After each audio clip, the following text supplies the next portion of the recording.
a lot of breeders are either going to hate me for making this video or they're going to love me. Whichever spectrum that you may fall on as a breeder, I really don't care. I don't. The information in this video are mainly for customers, puppy customers, to educate them so that they don't get scammed out of their hard-earned money. After saying that, if you're still here and you're a breeder, I care. I do care. Somewhat, anyway.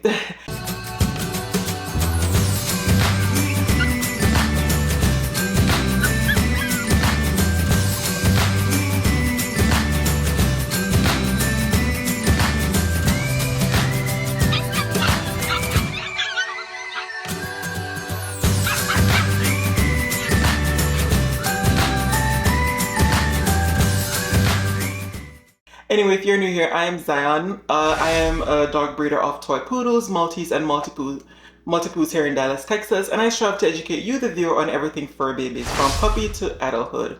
And just in case you may be wondering, this right here is Sophie, and she is one of my toy poodles here.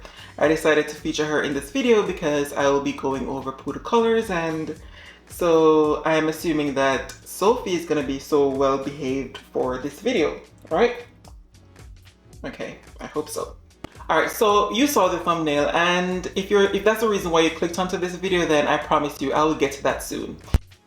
Here in this video, I'll explain poodle colors and also discuss some facts and misconceptions regarding the color and how even to avoid getting scammed or color scammed. The poodle dog breed is one that is considered one of the most popular in the world, and it is quite on trend for this breed to be showcased in a lot of articles, videos, influencer content, and celebrity alike. So it is not uncommon for social media to highlight some of these misunderstood trendy terms, which can often be confused as facts, right? And this actually does not only go for the poodle dog breed, but for most dog breeds out there as well. In one of my recent videos, I shared how teacup poodles is a made-up term that doesn't really exist, and it is basically a term that's coiled to scam, for lack of a better word, puppy buyers into purchasing these tiny puppies for an exorbitant amount of money, right?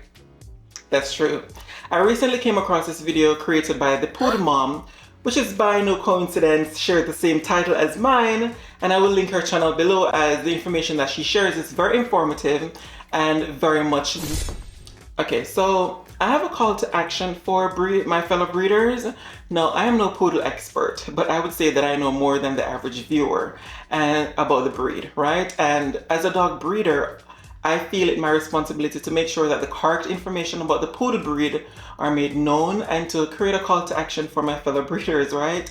To continue doing their research about the breeds that you guys choose to specialize in, because you owe it to your customers to ensure that you're giving the correct information, right?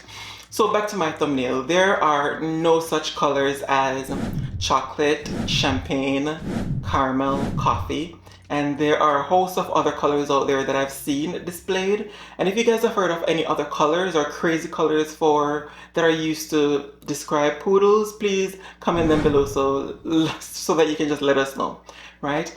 In order to clear up these misconceptions, we have to talk about what is actually a known fact and what is true. And for reference, I will be talking about three main kennel clubs. They are the AKC, the FCI, and the UKC. These are the three main dog registries out there that have been dated back for many years, and they actually hold the highest standards as what it relates to the dog breed. No disrespect to the other registries, and if you are a part of the other registries out there, then you may just need to do your research so that you know specifically what they accept as the standard color breed for your type of dog. Now, with that said, Sophie right here is actually CKC, and I'm not really considering CKC because most of these other registries, they actually conform to these main registries that I just made mention of. The AKC, which is the highest or the biggest registry in the United States, the FCI, which is the biggest registry in the eastern section of the world, and the UKC, which is also another big registry that dates really years back, right? So no disrespect to the other registries. Like I said, Sophie is CKC, so I'm not being biased here, right? In this video, I will try to make this as seamless as possible using layman terms as well. So just to start off, there are two main types of color classes where it concerns to poodles. There are the solid colors and there are the mixed colors. There are 10 solid colors, and solid meaning that there's one base color for the poodle. There is apricot, black, blue, brown, cafe au lait. There is red, silver, cream, silver beige, and white. Solid colors, they are further broken down into two main groups. There are those with black points, and then there are others with liver points. Points refer to the nose, the eye rims, the lids, and also the paw pads. And sometimes they also take the eyes into consideration. The solid colors that should have black points are true blacks, true white, blue, silver, cream, apricot, and red. And those that should have liver points are brown, cafe au lait, and silver beige. These are considered the desired points for those colors, and any color that actually deviates from these points are known to be considered as faults in the breed. Now, for example, you may have an apricot colored poodle with a brown nose, and that is actually considered a fault for that specific apricot poodle, meaning that they're not going to be approved for any conformation shows, nor should they be used in breeding, right? So Sophie, as you can see, she's an apricot poodle and she has black points, meaning that she has a black mouth, right? Black. Sophie, we're doing a video. Look, black mouth, black nose, and black eyes, eye rims, and also paw pads. Now, of course, this is all based on genetics. And so genetics is not something that you can look at a dog and you can't really predict the outcome of the puppies. And that is the reason why I had that call for action at the beginning of the video for breeders, because I want you to do your due diligence, and especially if you're color breeding, make sure that you're genetically testing your dog so that you know the colors behind them, and so you know how to breed for these colors, right? And so if you have an apricot, for example, colored dog that has liver points, you should know that you ought not to breed that dog whatsoever. You ought not to breed the dog whatsoever. Or if you do decide to breed the dog, then you should be breeding the dog to conform or to better the breed, or to make the breed better, meaning that you're actually breeding for the black points, right, and not liver points. So that's just a random example there, just to let you know that especially for breeders who are just considering, color breeding. All right, so let's move on to the mixed colors. Mixed colors can either be bicolor, tricolor, or multicolor. And these are broken down further by their pattern, or what we call markings, or how they appear on the body. They can be phantom, abstract, party, brindle, sable, tuxedo, multi-pattern, masking, and there's also merle. Now, phantom poodles, those are dogs that have a solid base with sharply defined markings of a second color on specific sections of the body, mirroring each other. They will be above the eyes, on the sides of the muzzle, on the throat, on the forechest, legs, and so on. Parti-colored or piebald, often confused with abstract, they should have at least 50% white with spots in various sections of the body of another acceptable solid color, right? You have the abstract, otherwise known as mismark. This is where they have less than 50% of the body with white markings on a solid base. Some breeders mistakenly call these abstract tuxedo, but they are not true tuxedos. Then there is sable, and this is where you have the dogs with black tipped hairs that is represented on a background of a solid color. These colors are often seen on the ears and sometimes on the tail of the poodle. Then you have true tuxedo, which is a heavily marked party with a white bib around its chest, often extended to the belly and sometimes even the legs. Then you have maskings. A masking is a dog with a solid base color with a black or white mask on only the face and these are not to be confused with phantoms. Then you have brindle. Brindles are a tiger striped pattern that results with black intermingling with often a lighter color. You have the merle, which is very controversial, if not the most controversial type of poodles out there, and they're represented by a solid base color that has a blotchy pattern across its body. Most often occurring are either blue merle or brown merle, not chocolate merle, as there is no such thing. Merle poodles, I have an upcoming video talking about them, so stay tuned for that, because it's very controversial. But anyways, you have multicolored or a goatee, and this is a dog that clearly exhibits more than one color pattern. So this may be an incomplete phantom with party markings, a brindle with abstract or party markings, etc. So they have like two different marking or patterns across their body. And then you have also ticking, before I forget, and these are specks of color all over the dog, and they kind of look like Dalmatians, but they have very small specks of color just across the body of the dog. All right, so yeah, so those are the main types of colors. Obviously it's very subjective, but like I said before, it kind of goes back to the registry that you actually deal with. But for the purpose of this video, most of these are true facts or known facts because, thank you, because I'm just referencing the main registries out there. Main registries meaning that every other registry, they actually conform to those two main registries, which are the AKC and the FCI. And finally, let's talk about poodle fading. Now, if you're looking to purchase a poodle, just know that all poodles fade except for true blacks and true whites.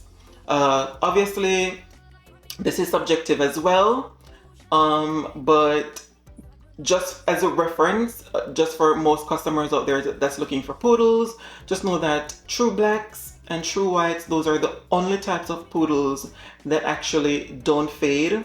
However, you may have some other types that don't fade as well. You may have some reds that carry their red color that don't fade throughout the course of their lives. And you may have some browns, again, which are not chocolate. It's a huge pet peeve of mine here in chocolate. But you may have some browns which they actually should keep their color. And if a brown actually fades, then they're considered café au lait. And poodles, they usually fade within the first 2 years of their lives. So as they're growing up, the first 2 years, then that's when you're actually going to see them fading drastically. And then after the second year, then you may not see them fading as much.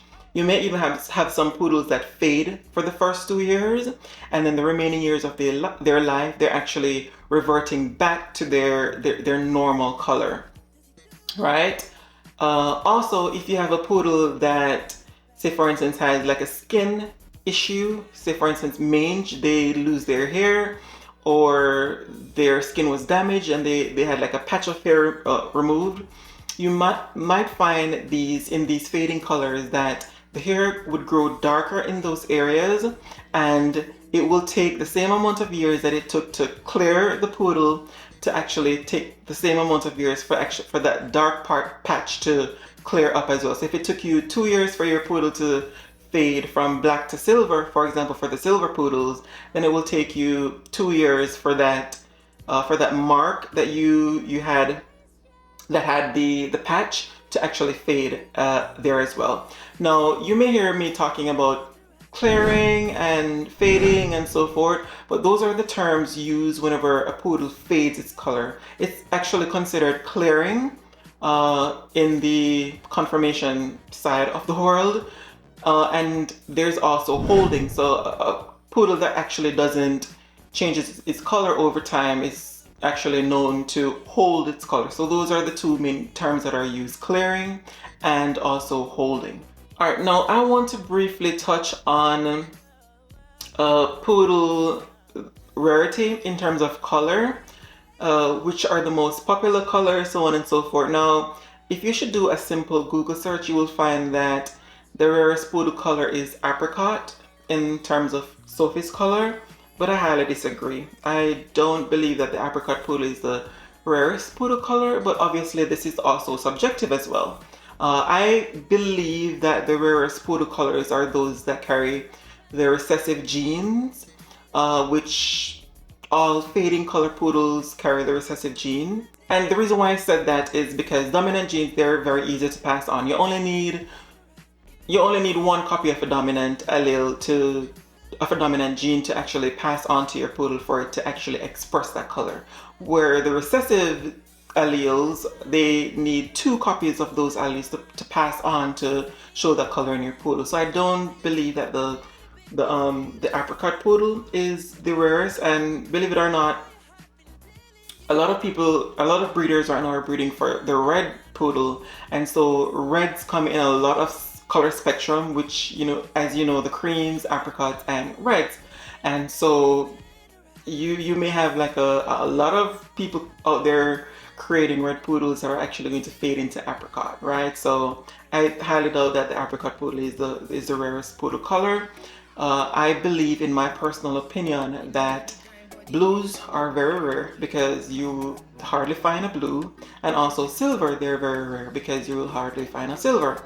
And that is why I tend to gravitate toward those colors more so as a poodle breeder, because of the interests that are garnered around those specific colors. Oh, I'll actually have another video on silver poodles because of my interest in that color just the same. So, but anyways guys, to conclude this video, I want to say that how a poodle is created is all based on genetics, and each breeder owes it to the breed to know the genetics behind their dog so that they don't breed these faults into the breed, and more importantly are actually breeding for health and temperament and less of the color, even though color is actually important as well, because that's one of the main criteria that most of these customers look at whenever they're actually looking to purchase a dog. But you as a breeder owe it to the breed to make sure that you're not breeding these faults into the breed, especially if you're color breeding.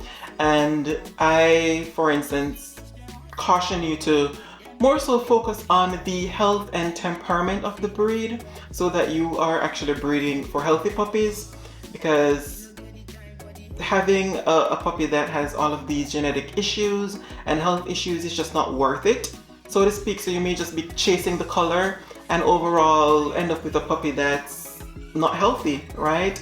And so I just don't think it's worth it, because it costs the customer so much, you know, on their pocket to be taking that specific dog to the vet, having all of these planned surgeries, so on and so forth. So all that to say that everything is just based on genetics, but at the same time, this is just a call for action to my breeder, fellow breeders out there, to make sure that you are doing the right thing and you are not breeding faults into the breed, right? And just to continue doing your research as well, right?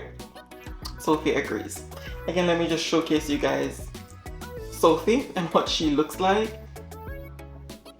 Look into the camera, baby. Look. Look, I want to see you. Okay. Okay. Sophie's not having it. Alright guys, if you haven't seen this video, go ahead and check it out. I will also see you in my next video. Bye guys.